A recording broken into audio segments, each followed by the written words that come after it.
हाँ, या तो मंगलसूत्र बन गया, हर समय गले में रहता है। एमबीए किया है पुणे से और एक मल्टीनेशनल कंपनी में जॉब कर रहा था एज अ मैनेजर। अच्छी सैलरी थी, पैसा बहुत आ रहा था। आज 2010 की बात कर रहा हूँ, 2010 में पैसा कमा रहा था बढ़िया। आज 11 साल हो चुके जॉब को छोड़े हुए। अच्छा पैसा मिल रहा था, लेकिन डायरेक्ट सेलिंग में क्यों आया, आपको 2 मिनट बताऊंगा डायरेक्ट सेलिंग क्यों जरूरी है। क्या आप जानना चाहते हैं? yes. मैंने इतना बड़ा डिसीजन 10 साल पहले क्यों ले लिया था। डायरेक्ट सेलिंग करने से 2 फायदे होते हैं जो मैंने स्टडी किया। पहला, पैसिव इनकम। कैसी इनकम? हाँ, बोलते हैं गला खराब मेरा, ज्यादा आपको बोलना पड़ेगा। पहली चीज होती है पैसिव इनकम। पैसिव इनकम का मतलब क्या होता है? जब आप काम ना कर रहे हो तब भी आपके पास पैसा आए, इसी को बोलते हैं पैसिव इनकम। जब आप दूसरों के एफर्ट से, दूसरों के पैसे लगाने से आप कमाए, उसको क्या बोलते हैं? Passive income. मैं इसलिए आया था, मैं समझ चुका था पावर ऑफ डायरेक्ट सेलिंग, क्योंकि पैसिव इनकम आती है। दूसरा, सिक्योरिटी।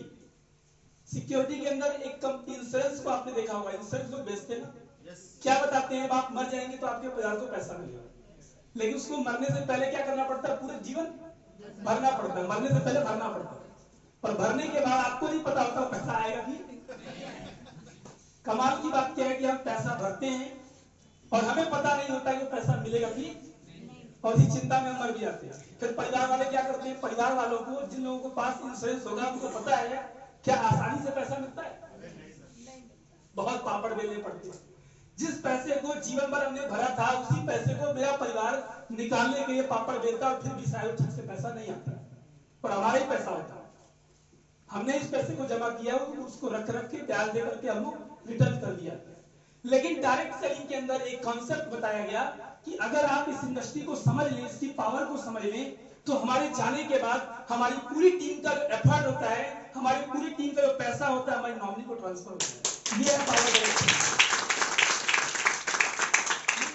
आ जाओ सीट खाली, 2 सीट खाली। मैम आप भी इसी वजह से मैंने 10 साल पहले डिसीजन लिया कि डायरेक्ट सेलिंग इंडस्ट्री को करना है। 10 साल का अनुभव है इस इंडस्ट्री के अंदर, बहुत कामयाबी मिली, मान सम्मान मिला, पैसा मिला। लेकिन कहते हैं ना, लाइफ में आदमी कुछ बेटर ढूंढता है, पहले से भी बेटर कुछ ये लाइफ नहीं चाहिए। हर दिन प्रतिदिन अगर आप अपने अंदर कुछ चेंज करते हैं, बदलाव करते हैं, तो जीवन में रिटर्न काफी बड़ा मिलता है। मैंने देखा कुछ ऐसी भी चीज, एसपीपीएस के बारे में जाना। अब मैं अपने मुद्दे पे आता हूं, एसपीपीएस है क्या? एसपीपीएस एक ग्रीक वर्ड है जिसका मतलब होता है गॉड ऑफ मेडिसिन। क्या होता है? एसपीपीएस का मतलब होता है गॉड ऑफ मेडिसिन, यानी कि ये एक ऐसी संस्था है, लॉन्ग फॉर अटक गया नीचे, गॉड ऑफ मेडिसिन के बारे में आपको बताया जाए। और ये गॉड ऑफ मेडिसिन जो थे, ये कौन है? आपने अपोलो का नाम सुना होगा। अपोलो हॉस्पिटल होता है ना, अपोलो हॉस्पिटल। अपोलो जो है वो उनके पिता थे, जिनको गॉड ऑफ हीलिंग बोलते थे। ये पुरानी हिस्ट्री में आपको बता रहा हूं। अपोलो के बेटे हैं एसपीपीएस, और गॉड ऑफ मेडिसिन बोलते हैं। दुनिया में अगर जब भी दवाई का आविष्कार हुआ तो उस व्यक्ति के नाम पे हुआ। दोस्तों आगे बढ़ते हैं। इस कंपनी के बारे में मैंने आपको परिचय दिया कि कंपनी किस नाम पर, क्योंकि नाम बड़ा मायने रखता है। आपका नाम क्या है? हर व्यक्ति के माता पिता नाम चुन के रखा है ना, यथा नामे तथा गुणे। जैसा नाम होता है वैसा ही क्या होता है? गुण होता है। इसलिए कोई रावण नहीं रखता अपने बेटे का, दुर्योधन नहीं रखता, राम रख देता है, लेकिन रावण नहीं रखता। तो नाम रखने में यस, नामकरण कंपनी का हुआ। 9 नवंबर 2014 में कंपनी स्थापित हुई, जिसके बेहतरीन प्लेटफॉर्म को जानने के लिए, समझने के लिए आप सभी यहाँ पर आए हैं।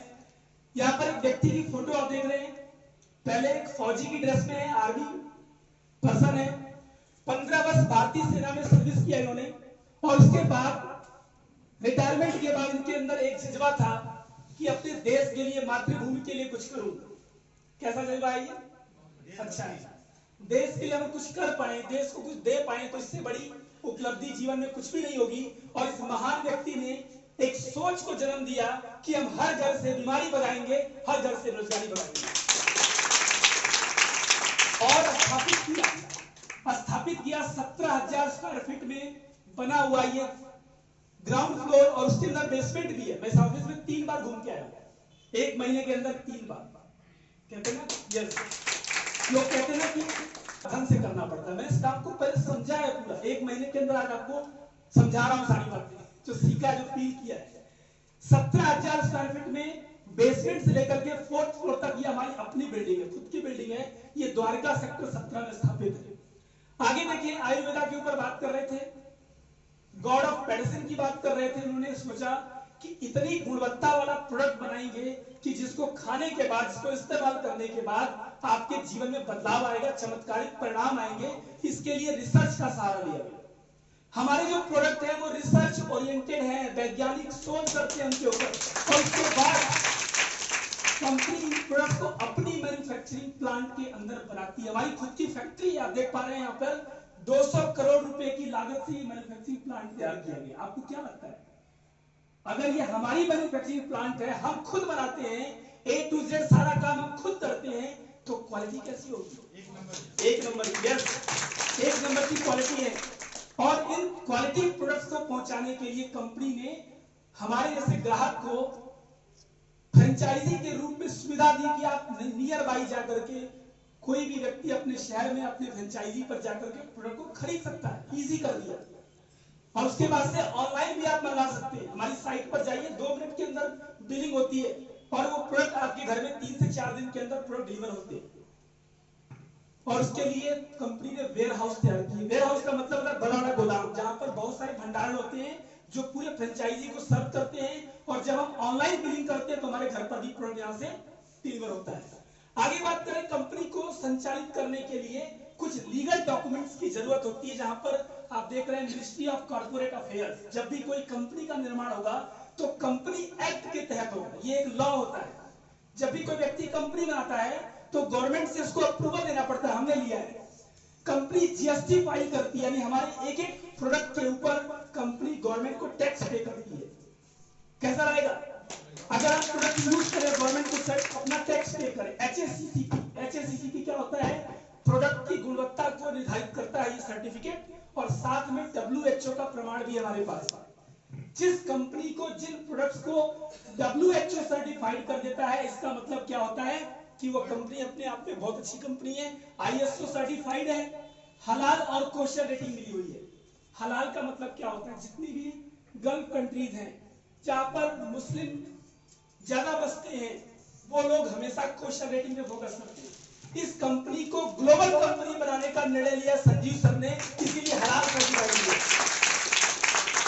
कोशर रेटिंग का मतलब होता है फिट टू ईट। कोई भी व्यक्ति इसको इस्तेमाल करके अपनी सेहत को बेहतर कर सकता है, किसी को कोई साइड इफेक्ट नहीं होता है। और साथ में हमें मिला है आयुष मंत्रालय का स्टैंडर्ड सर्टिफिकेट, यानी कि भारत सरकार के अधीन जो आयुष मंत्रालय है, जो स्वास्थ्य संबंधी उत्पादों को देखती है, निरीक्षण करती है, वो भी हम सर्टिफाइड है। आगे हम देखें, पैन कार्ड हमारे पास है अपनी कंपनी का, मेंबरशिप सर्टिफिकेट है direct selling federation, federation of direct selling association, यानी कि हम डायरेक्ट सेलिंग का पार्ट है। इस बात का प्रमाण है यहाँ पर हमारे पास। हमारे प्रोडक्ट की गुणवत्ता इसके यूजर बताते हैं। क्वालिटी तो बहुत है, लेकिन कहते हैं ना, विज्ञान कहता आओ करके देखें, लेट्स डू इट।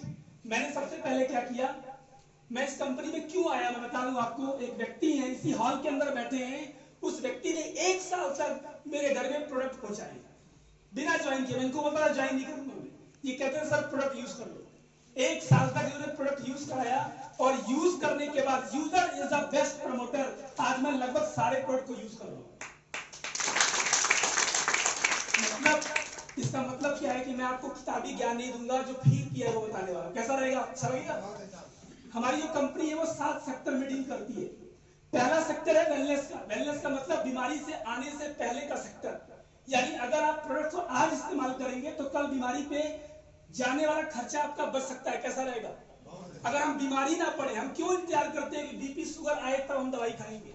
हमारे पास है फूड प्रोडक्ट, हमारे पास है स्किन एंड ब्यूटी केयर, हमारे पास personal care, oral care, hair care, और साथ में एग्रीकल्चर के भी सेगमेंट मौजूद है। आइए देखते हैं आगे बीमारियां होती क्यों है।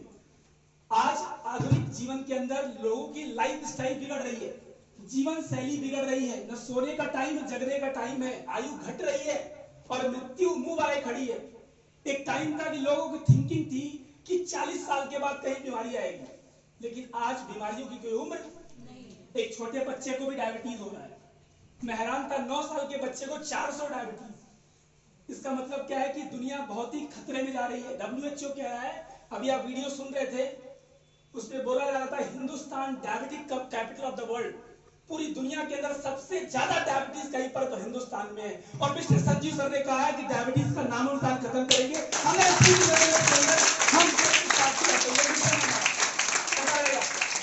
जब हर घर में बीमारी है, इसके ऊपर काम करेंगे तो क्या होगा? क्या होगा? रिजल्ट आएगा। रिजल्ट आएगा तो क्या होगा? स्वस्थ भारत का निर्माण करेंगे। उस चलते चलते आपके जेब में पैसे आएंगे तो बुरा लगेगा आपको? अच्छा लगेगा। आगे बढ़ते हैं। पहले बीमारियां क्या थी? देखिए यहाँ पर नाम लिखा हुआ है, मलेरिया, डायरिया, इस तरह की बीमारियां हुआ करती थी पहले। स्मॉल पॉक्स हुआ करते थे। लेकिन जैसे जैसे विज्ञान ने प्रगति करी, इसके वैक्सीन बन गए। आज बच्चा छोटा होता है, उसको वैक्सीन लगता है हर चीज का, और ये बीमारियां क्या हो गई है? काटा बारे कर चुकी है। लेकिन अब जो बीमारियां आ रही है वो क्या है? डायबिटीज हो रही है। डायबिटिक कैपिटल बन चुके हैं हम लोग। आर्थराइटिस की समस्या, जितने लोग 40+ साल के घुटनों में दर्द हो रहा है, लोगों को बीपी बढ़ रहा है। WHO कहता है कि भारतवर्ष में 2020 के बाद, यानी हम लोग 22 में चल रहे हैं, आगे बढ़ चुके हैं। ये WHO की रिपोर्ट थी कि 2020 के बाद हर दूसरे भारतीय को हार्ट अटैक आएगा। तो मेरे जैसा समझदार इंसान कहता है मैं तो पहला वाला हूं, दूसरे को आएगा ना, मैं पहला वाला हूं। इसका मतलब क्या है कि ये डायबिटीज और बीपी समस्याएं आगे बढ़ रही है, कैंसर हो रहा है। आगे हम बात करें, सर आगे बढ़ जाओ। हाँ आगे अगर हम देखें तो लाइफ स्टाइल में पहले हम लोग क्या खाते थे? खेती के अंदर पौष्टिकता से भरे हुए अनाज खाते थे। गेहूं के अंदर पावर थी, धान के अंदर क्षमता थी, चावल बड़े बढ़िया होते थे। लेकिन आज की डेट में, पहले गोभी की सब्जी बन जाए ना ठंडी में, तो पड़ोसी वाले कहते हैं गोभी बनाए इनके, बहुत अच्छी सुगंध आती थी। लेकिन आज गोभी कहां से बदबू आ रही है? इतनी खराब। क्या कर दिया? इंजेक्शन लगा दिया, ऑक्सीटॉक्सिन का इंजेक्शन लग चुका है। लौकी इतनी बड़ी है, कुछ क्या कर दिया? फायदे के लिए इंजेक्शन मारा, शाम को इतनी बड़ी।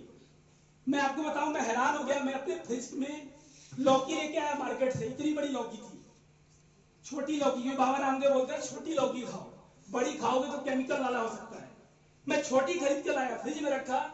अगले दिन मैं हैरान हो गया, फ्रिज खोला तो इतनी बड़ी हो गई, अंदर रख के रखे। केमिकल, अंदर केमिकल है। मतलब कि पौधे से टूटने के बाद भी वो जिंदा है, उसके अंदर वो पड़ रहा है। केमिकल का खतरनाक है। आप सोचिए, वही केमिकल, ये हंसने की बात नहीं है, अगर वही केमिकल हमारे आपके पेट में जाएगा तो जहर का काम करेगा, किडनी लीवर को ले भी देगा। क्या खा रहे हैं लोग? समझ रहे? जहर खा रहे हैं। आगे बढ़ते हैं। लो न्यूट्रिएंट्स इन सॉइल, जमीन के अंदर, मिट्टी के अंदर उर्वरा शक्ति खत्म हो चुकी है। केचुआ किसान का मित्र होता था, अब नहीं, दुश्मन बन गया। दुश्मनी क्या कर दिया? गेहूं और धान